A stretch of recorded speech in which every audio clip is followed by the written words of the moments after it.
been saying all throughout this. It's just far too detailed. Okay. Well, let's talk about certain things we see in it. Egon as a ghost. Yeah. You think we're going to see that? No. I don't think we will see a vision of Harold Ramis. Right. I think we will see a thing. Like... Not an entity. Right. But we will see something akin to, I don't know, like writing appears on the wall. Okay. It says like Spengler or something like that. And that's how Ray gets the warning.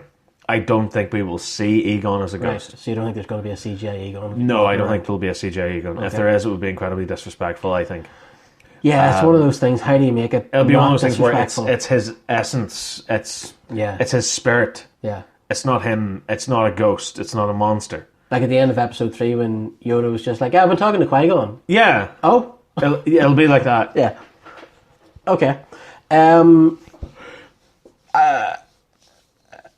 I like this idea of what you were talking about, of a dimension. You know, I like the idea that there's a problem that has been running in the background of Ghostbusters all along. Yeah. And they need to address that. I think that's a really, really good idea. Yeah, that's something that I don't think has ever fully been addressed. They didn't mention it in the first movie, didn't they? They said it's getting crowded in there. Yeah, and then I always explained when they were Ghostbusters, speech. Whenever they came back, the containment units... Like, massive. Yeah, and it's essentially its own reality inside there. Yes. Although I do subscribe to Eric Burnham's theory on the containment unit, where it's just basically ghostly energy. Right. It's particles inside it. It's not. There's not like an entire thing where there's all these little ghosts all hovering about. It's what they go into further in the IDW comics. Yeah. Where they say that if you blast a ghost and you destroy the ghost, its energy will combine with other energies and create a more powerful, larger entity. Mm-hmm. And we even see that at the end of the first movie, whenever Peck shuts off the protection grid and everything explodes. And it doesn't come out. It's not like loads of little monsters all flying out. It's a pure beam of energy that splits off and becomes these entities again. So I like that idea about it. And then they even kind of explain that in the comics. One of the things that really annoyed me the most about Ghostbusters 2016 was when they shot the ghosts and they just blew up. Yeah. And like Ray was trap like, them. Are you insane? They reform, probably more powerful. Yeah. Which ties into that idea. Yeah, and I love that. Yeah. So I can see, like, that's the thing that's always bothered me that they never properly addressed. Yeah. Is that, well, what happens when a containment unit gets full? Yeah. It's not like, a big, a big, like, what do you call them?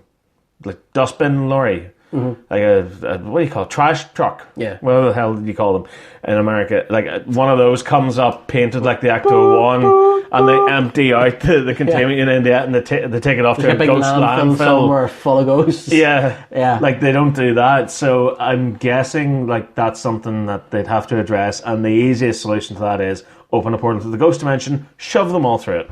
So do you think, and again this is just in general, but going from this, do you think this movie is going to establish that since the end of Ghostbusters 2, the comics are kind of canon, the video games kind of canon, but that the Ghostbusters have just been sort of going about their day-to-day jobs, and there's hundreds of Ghostbusters now all across America, all across the world. Do you know what I think it is now? They've got to the stage where they... because, I mean, the whole thing with Ghostbusters has been franchises. Mm. Because Ghostbusters at its heart is a story about entrepreneurs going into business and starting up their own company, which was very, very big in the 80s, and I get why they did that. But now that they're at the stage where even in the video game, in the first scene where you see the little the advert with the three of them, like, do you believe in spooks, specters, and that sort of thing? At the very end, Venkman mentions franchises available soon. And in that continuity, that's 1991. Yeah. Like, we're now at 2019, 2020. Yeah. So it's like 29 years later. I think what's happened in the interim time is that, like, even in New York, the firehouse is still operational. There's still an Ecto-1 in there. They still get regular calls. There's a different secretary and a different crew of Ghostbusters working from that firehouse. The Chicago Ghostbusters with the rookie from the Ghostbusters video game, that's in operation. There's Ghostbusters on the West Coast. There's Ghostbusters in Texas. There's Ghostbusters in Ohio. Everywhere across, like, even not just North America, but the world. I think that this tie into, do you remember whenever the movie was sort of just still early days, there's a lot of sort of reports that they were putting out a call to anybody that had like Ecto-1s or replica Ecto-1s, I think, I might have misunderstood this, but I think they're even looking for cars that weren't necessarily the same vehicle. Yeah. You know, do you but think looked roughly like it? You know, they're going to do like a scene where you see somebody driving an SUV in Boston, which is an Ecto 1. Yeah. You know, or, do you know, I love that idea. I want that to happen. I think it's even got to the same point now where the Ecto 1 that's in the Spangler barn, that isn't the original Ecto 1. Yeah. That's a prototype Ecto 1. Right, okay. That Egon's been working on. Yeah. So that explains the whole ladder gate. That explains the whole, like, the back door slides open and like the passenger Well, seat we tie comes into out. this idea. Some people think Ecto 1 and Ecto 1A aren't the same car. I think Ecto 1 and 1A are the same car. I do too. But I think this is a separate vehicle. Yeah. This is a prototype that Spangler was working on that was just put into storage for years.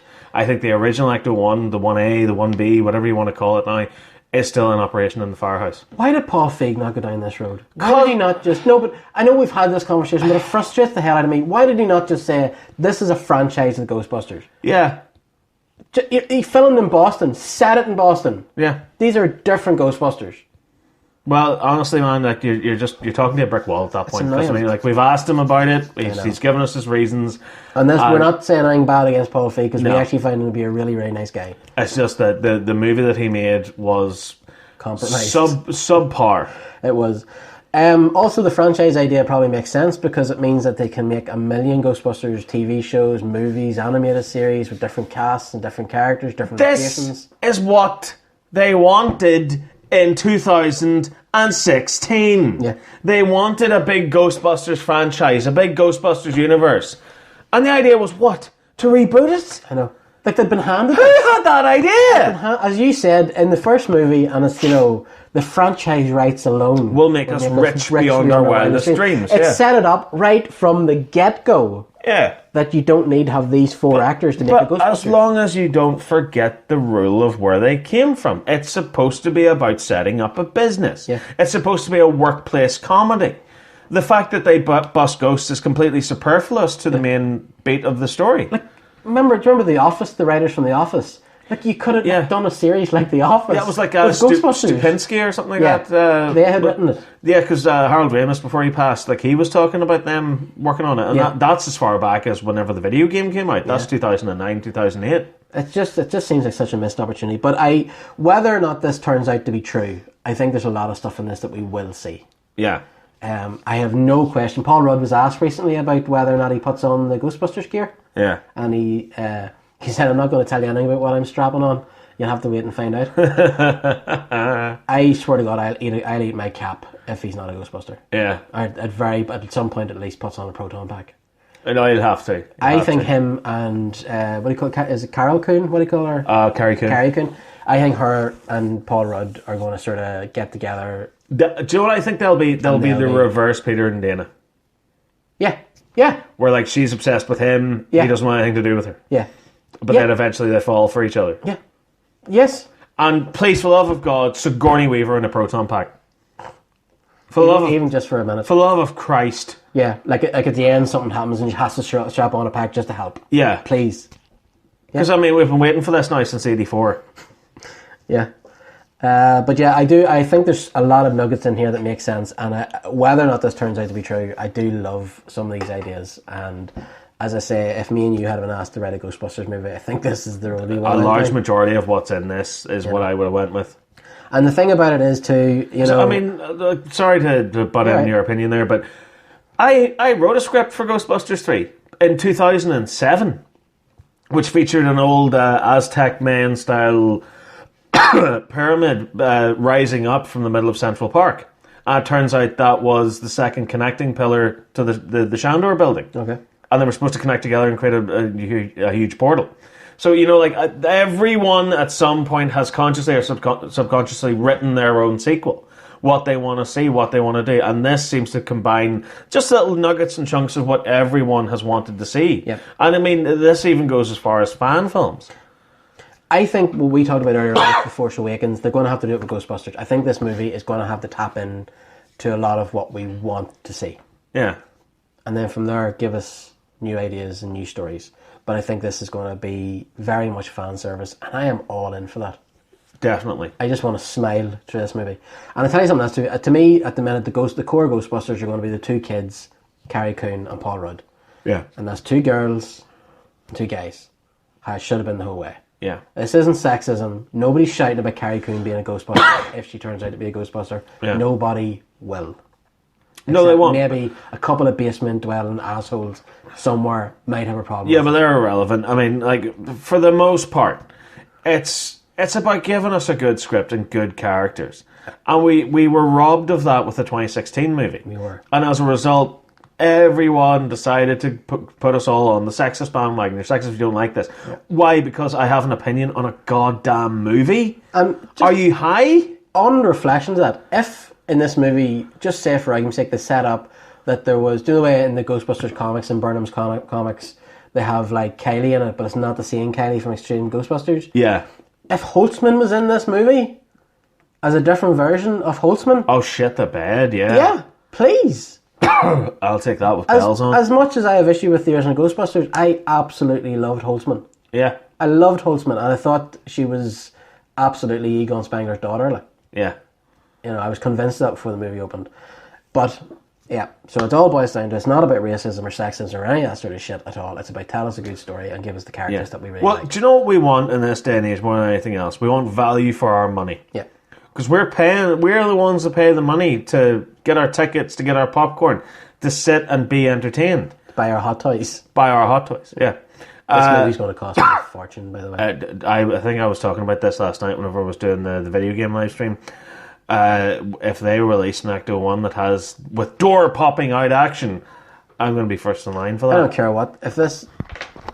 It has to be good, because I'm not going to make the same mistake I made with Star Wars. It has to be good. Yeah. But if it's good, I will buy everything that comes out from this movie. Figures, T-shirts, toy cars, pop vinyls, Matchbox cars. I don't care. All of it. If it's good, I am. I have to clear out an extra shelf there. I think I'll take all my answer the call stuff and just put it in the bin and like that. Just replace this. But I honestly am, and Hasbro's doing them. Kenner Hasbro. Yeah. Please. Nice big Ecto 1 that you can fit your figures inside. Quickly talking about Ghostbusters, one other thing. Did you read the Transformers Ghostbusters crossover? Yes. Right. What do you think of it? I loved it. Did you? Yeah. I thought it was alright. Really? Yeah, I wasn't totally sold on it. I liked it enough. I thought the scene with Starscream and Venkman. Yeah. I thought it honestly was one of the best things Eric Burnham has written. Yeah. It was just perfect. I also, because I tweeted Dan, Schoening and Eric, and I was like, right guys, do you know anything about the new movie? Are you allowed to work with those characters yet? What's next? And Eric Burnham just messaged me back, smiley face, I'll let you know as soon as we can. So I think they're probably still working on something. Yeah. Tom Waltz, that oversees the Ghostbusters comics on IDW, he tweeted out 4 images the other day. It was Dan's work focusing on the 4 core Ghostbusters from the first movie, with like ghosts and stuff from the first movie, which has some people thinking that they might be going back to a tell story way back in 1984, if you know what I mean. That'd be cool. Something set in the world of the first movie. Yeah. And also, I really think we're getting an Actotron series. Yeah. Do you not get that from that? Like where he goes off into space to find other Cybertronian ghosts? God, yeah. Yeah. I mean, I didn't. The series didn't get me the way I thought it would. But I think maybe you were just putting too much hype into it. Possibly. Yeah. Possibly. But I did think the writing was class. I thought the characters were all spot on. Quickly before we go, Batwoman finally debuted. Yeah. You haven't watched it? I have not watched it. Not through choice, just from lack of interest. Now this is something that we got into a wee bit on the Facebook page. It was reviewed by Todd, one of our reviewers. Todd is absolutely all in for the CW shows. And he really, really liked it. Well, that's good. He loved it. And he gave it a very glowing review on the site, and we actually got a bit of abuse about it on Facebook. My God, somebody actually real? accused us of being paid to review it. So let me just say this. Todd is our reviewer. We have different reviewers for different things. If our reviewer likes something, they get to write a positive review. Yeah. If they don't like it, they get to write a negative review. We have never taken money for anything like that. We never will. No one's offered. Yeah, maybe if we could have this conversation. But seriously, no, we don't get paid for reviews. I didn't particularly care for it. I thought it was quite boring, to be honest with you. Fair use. Has it potential? Yeah, absolutely. It's a Batman universe show. It has definitely got potential.